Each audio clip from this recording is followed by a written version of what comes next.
வருஷம் எக்ஸ்பீரியன்ஸுங்க அந்த பூத உடல். ஏங்க 32 வருஷம் எக்ஸ்பீரியன்ஸுங்க யாருக்குன்னு கேக்குறீங்களா? அந்த பூத உடலுக்கு. ஏங்க இதெல்லாம் பாடி ஷேமிங்ல வராதுங்க.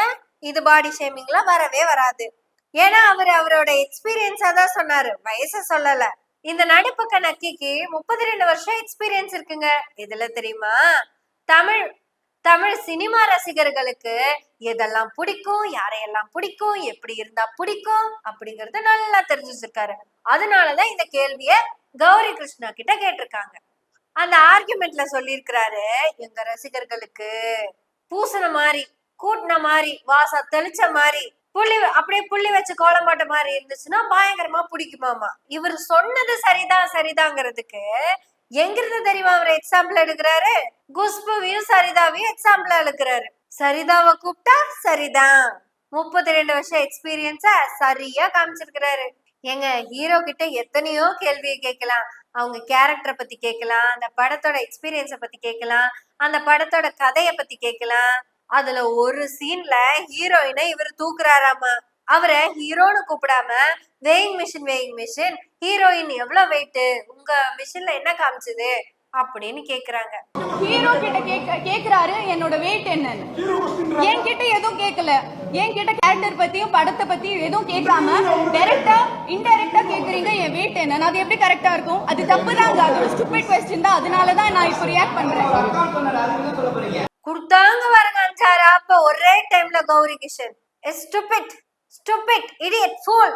உடனே இந்த 32 வயசு எக்ஸ்பீரியன்ஸ் இருக்கிற பூதத்துக்கு கோவம் வந்துருச்சுங்க. இது பாடி ஷேமிங் இல்லைங்க, நல்லா கேட்டுக்கோங்க. இது பாடி ஷேமிங் இல்ல. வெயிட் கேக்குறது பாடி ஷேமிங் இல்லன்னா நீங்க வெயிட்டா இருக்கீங்கன்னு சொல்றது பாடி ஷேமிங் இல்லன்னு அந்த பூதம் சொன்னதுதான் சொல்றேன். ஹலோ எக்ஸ்கியூஸ் மீ, இடியட் மாதிரி கேள்வி கேட்காதீங்க. ஃபூல். ஸ்டூபிட்னா என்ன தெரியுமா உனக்கு? சரிதான், ஸ்டூபிட்னா என்னன்னு உனக்கு தெரியாது போல தெரியுது. சரிதாவ தெரிஞ்ச உனக்கு ஸ்டூபிட்னா என்னன்னு தெரியாம போச்சே கண்ணு. என்ன கண்ணு நீங்க இந்த பக்கத்தலைக்கு பாயசம் கேட்கிற வேலையில இன்னையோட நிப்பாட்டிக்கங்க. தமிழ் ரசிகர்களுடைய எண்ணத்தை நான் படித்தவன், கிழிச்சவன். அந்த எண்ணமெல்லாம் மாறி ரொம்ப நாள் ஆகி போச்சு. இன்னைக்கு தமிழ் சினிமா என்ன ட்ரெண்ட்ல போயிட்டு இருக்குன்னு ஒரு புண்ணாக்கும் தெரியாத ரிப்போர்ட்டர் நக்கலா பேசுறாராமா. ஒரு ஹீரோயின் கிட்ட மோடியும் இந்தியாவை பத்தியுமா பேச முடியும்? ஹலோ நடுப்பு கண்ணக்கி, மோடி கிட்டே என்ன கேள்வி கேட்டாங்கன்னு தெரியுமில்ல? நம்ம இந்திய வீராங்கனைகள் எஸ்ஐஆர பத்தி கேட்கல, பெஹல்காம பத்தி கேட்கல, வாக்கு சீட்டை பத்தி கேட்கல, வாக்கு திருடி திங்கிறத பத்தி கேட்கல, அந்த பிரேசில்ல இருக்கிற பொண்ணோட போட்டோவை போட்டு எப்படி 153 கிட்ட என்ன ஓட்டர் ஐடி உருவாக்குறாங்கிறத பத்தி கேட்கல. How you maintain your glowing skin? Sir मेरे को आपकी स्किन केयर रूटीन पूछना है. आप बहुत ग्लो करते हो सर.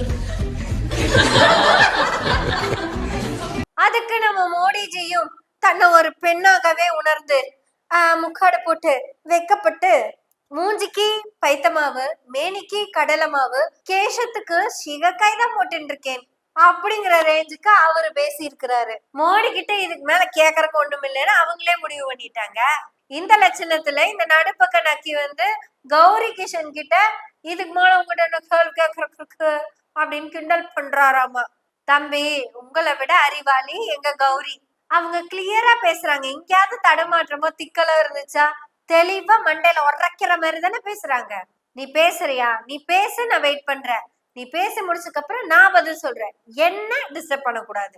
அப்படியே இருந்த ஸ்டூபிட் மாதிரில கத்திக்கிட்டு இருந்த ஸ்டூபிட்னு அவங்க சொன்னது எவ்வளவு சரியா போச்சு பாத்தியா? இத்தனை பேரை சுத்தி நின்று எங்க கௌரி கிட்ட கேள்வியா கேக்குறீங்க.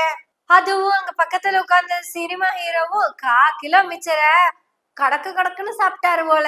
சினிமால மட்டும்தாங்க ஹீரோ எல்லாத்தையும் காப்பாத்துறாரு.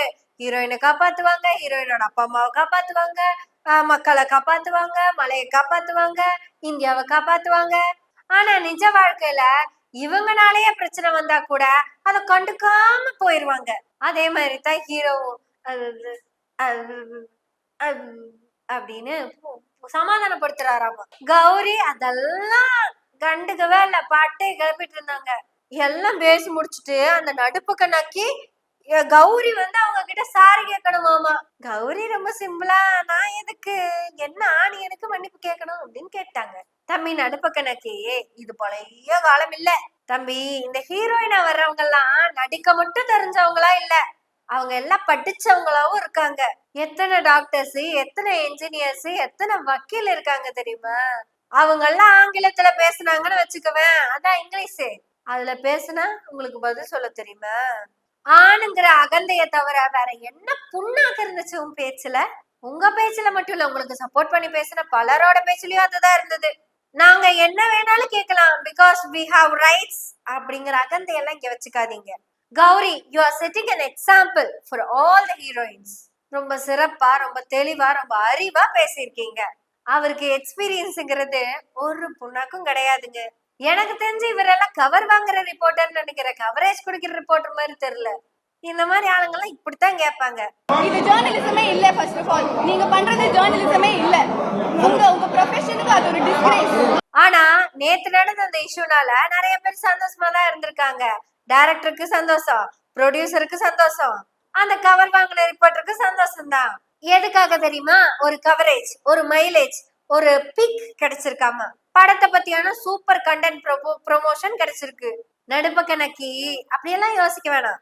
எங்க கௌரிக்கு கிடைச்ச மகுடம் தான் அது.